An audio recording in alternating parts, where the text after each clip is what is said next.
Le monstre du labyrinthe. Il y a bien longtemps vivait en Grèce le jeune et brave prince Thésée, dont le père, le roi Égée, gouvernait la cité d'Athènes. Un jour où Thésée était descendu sur le port, il y trouva un groupe de citadins qui pleuraient et se lamentaient. On embarquait 7 jeunes hommes et 7 jeunes filles sur un bateau aux lourdes voiles noires. Intrigué, le prince appela un marin. « Hé, toi, que se passe-t-il ici? Tu vois ces 14 jeunes gens? On les emmène en Crète. Et là, sur le quai, ce sont les parents qui regardent leurs pauvres enfants partir pour toujours. » « Pauvres enfants? Pourquoi les appelles-tu ainsi? Que va-t-il leur arriver? »« Par Zeus, mon garçon, tu n'es donc pas au courant? Ces malheureux vont être donnés en pâture au terrible Minotaure. » Au Minotaure? Thésée frissonna. Comme tout le monde, il avait déjà entendu parler de ce monstre hideux, au corps d'homme et à la tête de taureau, à qui l'on offrait tous les 9 ans 7 jeunes hommes et 7 jeunes filles. Il vivait en Crète, dans le labyrinthe du palais de Knossos, aux couloirs si nombreux et si entrelacés que quiconque y pénétrait n'en ressortait jamais. Sans s'attarder davantage, Thésée se précipita vers la demeure royale. « Père, s'écria-t-il, je viens de voir 14 jeunes Athéniens se faire embarquer sur un voilier en partance pour la Crète. Pourquoi devons-nous les sacrifier à cet horrible Minotaure? C'est une vieille histoire, mon fils. Autrefois, Athènes et la Crète étaient en guerre. Hélas, notre grande cité fut vaincue, et depuis ce triste jour, tous les 9 ans, nous devons verser un tribut à la Crète.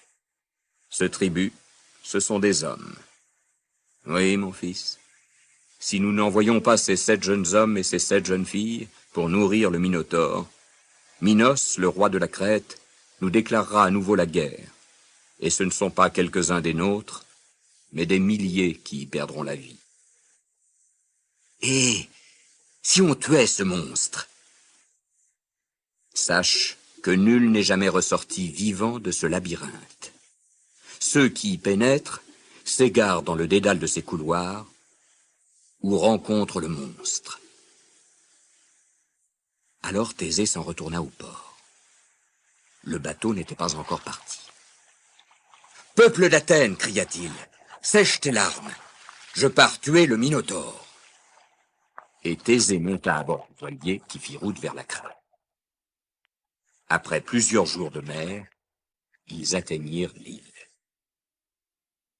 On emmena les prisonniers au grandiose palais de marbre du roi Minos.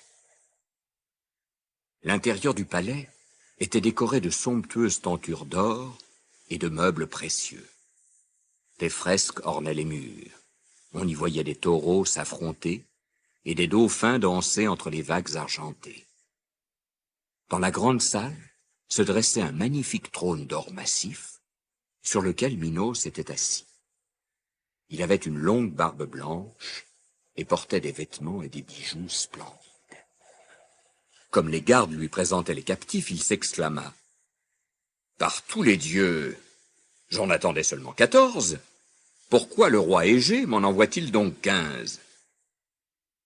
Thésée s'avança alors. « Le roi, mon père, ne m'a pas envoyé.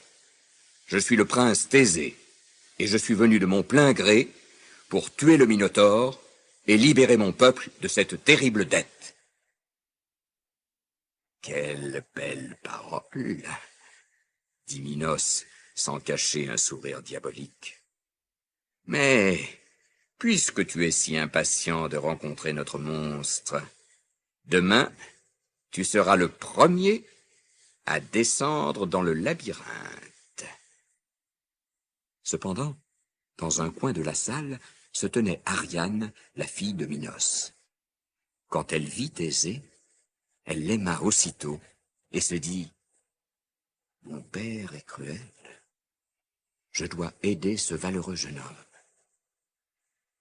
Ce soir-là, elle se glissa dans la chambre du prisonnier.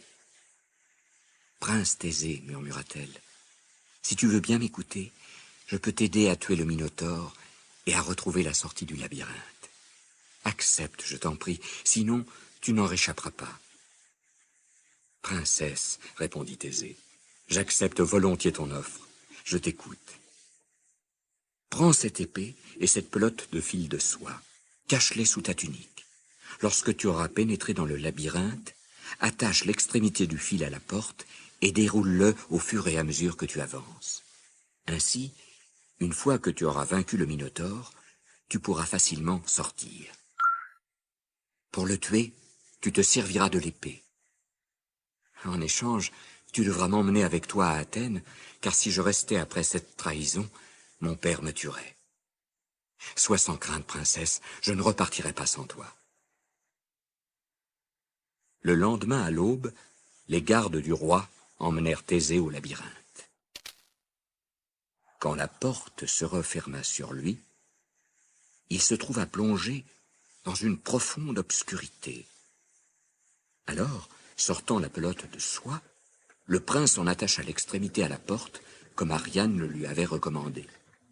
Puis, il avança à tâtons dans les 3 couloirs.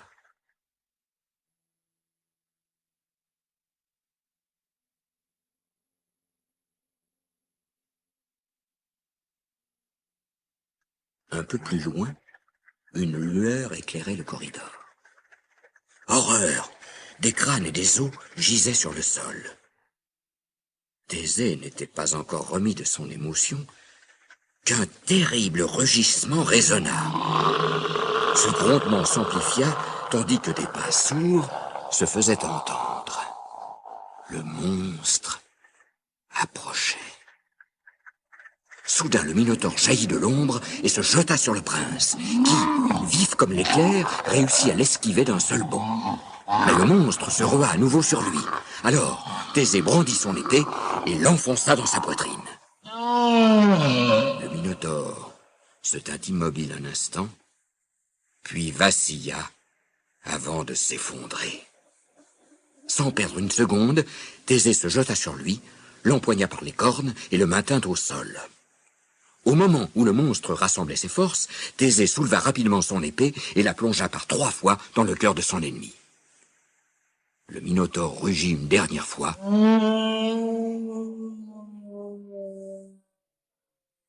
puis ne bougea plus. Thésée se releva et suivit le fil de soie jusqu'à l'entrée du labyrinthe. Ariane l'attendait avec anxiété. Thésée était sain et sauf. La princesse, folle de joie, se jeta à son cou et ils échangèrent un tendre baiser. Puis Ariane se ressaisit et dit « Nous devons faire vite, sinon les gardes de mon père nous retrouveront. » Tous deux rejoignirent donc le rivage où était ancré le navire. Grâce à l'aide d'Ariane, les 14 jeunes Athéniens avaient pu fuir et se trouvaient déjà à bord. Et le bateau, délivré du malheur, mit le cap vers Athènes, la cité du roi Égée.